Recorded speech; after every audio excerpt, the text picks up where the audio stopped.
In this scene, the camera does some really cool things, just showing the power and Calvin Candy's just pure horror over the scene. If you notice here, something I learned, the trees are kind of engulfing the entire scene. So now you know we're in the deep south, buddy. There ain't nowhere to go. Got 10.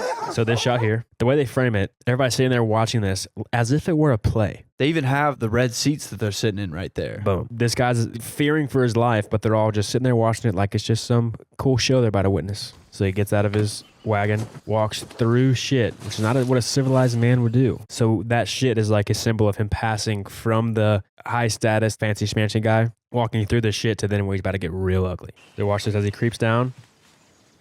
Just this framing here. You got Calvin Candy and this guy parallel to each other. On Calvin's side, he's got a whole squad of people. On his side, he's got nothing. Still, the fact remains. It also does a similar thing to what Inglourious Basterds does whenever Hans Landa, in that opening scene, he controls the camera. In this one take here, Calvin Candy controls the camera. Whenever he moves, the camera moves. So it shows a sense of power. So what about my $500, huh?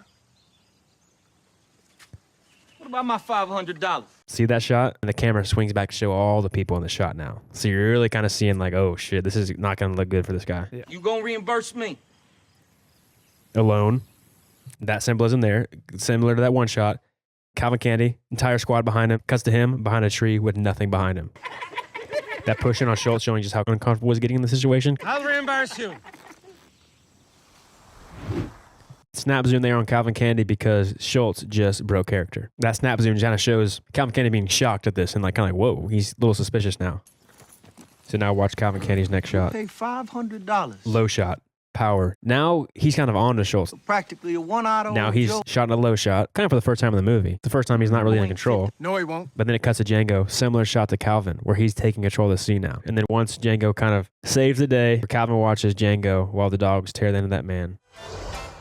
Now he watches it, he's like, oh shit. And then he fumbles with his glasses now. He's like, fuck.